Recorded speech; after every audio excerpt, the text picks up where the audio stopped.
Welcome friends, स्वागत है आप सबका मेरे यूट्यूब चैनल में। मैं एडवोकेट पवन चौहान फिर एक नई कहानी लेकर आया हूँ दोस्तों। आपने जीवन में देखा होगा कि हर छोटी छोटी चीजें से ही व्यक्ति कामयाब बनता है, छोटे छोटे प्रयासों से ही व्यक्ति सफल बनता है। तो मैंने भी एक छोटी सी मोटिवेशन स्टोरी की ये अभियान शुरू किया था। तो मैं अपने इस छोटे छोटी से प्रयासों से ही इसी मार्ग पर आगे बढ़ रहा हूँ दोस्तों। और उसी के साथ मैं आज फिर एक नई कहानी लेकर आया हूँ। तो चलते हैं हमारी नई कहानी की शुरुआत करने के लिए। तो आज हमारे कहानी का जो शीर्षक है दोस्तों, हमारे कहानी का जो शीर्षक है वो है इनाम। इनाम यानी बख्शिश, पुरस्कार। तो हमारी कहानी की शुरुआत करते हैं। एक समय की बात है, एक राज्य का एक राजा हुआ करता था। वो बहुत ही बुद्धिमान था, बहुत ही चतुर था और व्यापारी प्रवृत्ति का था। उसे लगता था कि राज्य का विकास होना चाहिए और राज्य का विकास सिर्फ व्यापार से ही हो सकता है। व्यापार से व्यक्ति को रोजगार भी मिलते हैं और बहुत सारा मुनाफा भी आता है। तो इसी प्रकल्प को शुरुआत करने के लिए उसने मंत्रियों की एक बैठक बिठाई और उसने अपना प्रस्ताव रखा। तो उसमें से एक मंत्री उसके राज्यसभा से खड़ा हुआ और उसने कहा कि राजन, प्रस्ताव तो बहुत अच्छा है, मगर अपने राज्य की वास्तविक स्थिति इससे बहुत भिन्न है। तो राजा ने पूछा, वो कैसे?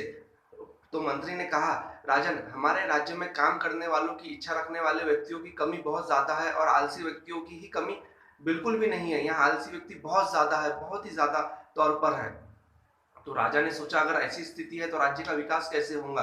तो उसने एक बार राज्य का मुआयना किया, अपनी राजधानी का मुआयना किया और उसने देखा कि वाकई में मंत्री सही कह रहा था कि ऐसी ही परिस्थिति है। तो उसने एक योजना बनाई।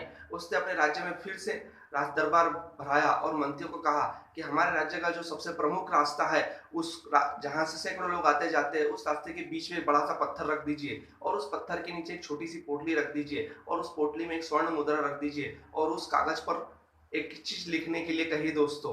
और जैसा राजा ने कहा, मंत्री ने वैसा लिखकर उस पोटली के अंदर रख दिया। और राजा भी उसी रास्ते पर थोड़ी दूर पर एक पेड़ की छांव के नीचे वेश बदल कर बैठ गया और वो देखने लगा कि अब हमारे राज्य के कैसे लोग कितने होशियार है। रास्ते के बीचों बीच पत्थर था दोस्तों। और पत्थर इस कदर रखा गया था मानो जिससे किसी को ठोकर लग सके, किसी को चोट लग सके। बहुत ही ऐसी सेंट्रल पॉइंट पे रख दिया था कि जिससे कोई ना कोई दुर्घटना घट सके। मगर लोग उसकी अपेक्षा से अधिक आलसी निकले।